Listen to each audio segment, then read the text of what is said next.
ફરિયાદી શ્રી ચંદ્રકાંતભાઈ નિકુમ દ્વારા ઇકોસેલમાં ફરિયાદ આપવામાં આવેલી. આ ફરિયાદની હકીકત એવી છે કે તેઓને રાજેન્દ્ર દિનકર ચૌધરી કે જે પોતે જનાદેશ સુરત ન્યૂઝપેપર અને ન્યૂઝ ચેનલના તંત્રી તરીકે પોતાની ઓળખ આપેલી અને પોતાની પાસે BRTS માં રેલિંગ નાખવાનો એક બહુ મોટો કોન્ટ્રાક્ટ આવેલો છે અને આ કોન્ટ્રાક્ટ તમને અપાવી શકું છું એવો વિશ્વાસ આપી અને ફરિયાદી પાસેથી 1,84,00,000 રૂપિયા પોતે મેળવી લીધેલા.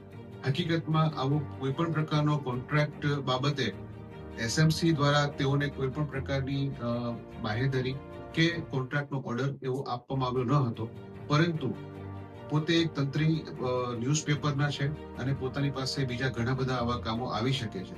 આવી રીતે ફરિયાદીને વિશ્વાસમાં લઈ અને તેઓ સાથે 1,84,00,000 રૂપિયા મેળવી અને તેઓ સાથે વિશ્વાસઘાત અને છેતરપિંડી કરેલ.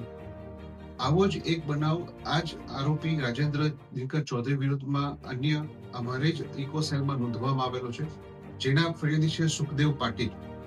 આ ફરિયાદીને હાલના આરોપીએ એવો વિશ્વાસ આપેલો કે મ્યુનિસિપલ કોર્પોરેશનમાં ઘણી બધી નોકરીઓની જાહેરાત બહાર પડવાની છે અને આ નોકરી જો તમારે મેળવવી હોય તો હું તમને અપાવી શકું છું. એવો વિશ્વાસ આપી એને લાલચ આપી તેને પોતે એક વ્યક્તિ દીઠ તમારે ઓછામાં ઓછા 15 લાખ રૂપિયા ખર્ચ કરવા પડશે આવી વાત કરી અને ફરિયાદી સુખદેવ પાટીલ પાસેથી 2 કરોડ ઉપરાંતની રકમ મેળવી લઈ તેઓ સાથે વિશ્વાસઘાત અને છેતરપિંડી કરેલ.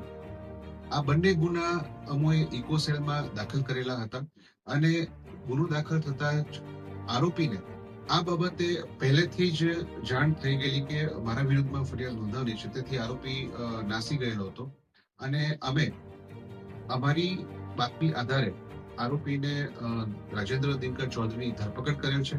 હાલ તે રિમાન્ડ ઉપર છે. કેટલા દિવસના રિમાન્ડ લેવામાં આવે છે? 4 દિવસના રિમાન્ડ લેવામાં આવે છે.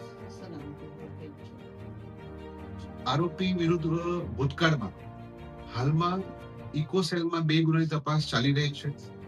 એના સિવાય એક ગુનો અડાજણ પોલીસ સ્ટેશનમાં 2019ની સાલમાં છેતરપિંડીનો દાખલ કરવામાં આવેલો છે અને 8 ગુના નેગોશિયેબલ ઇન્સ્ટ્રુમેન્ટ એક્ટની કલમ 138 મુજબ ચેક બાઉન્સના પણ કોર્ટમાં ચાલુ છે.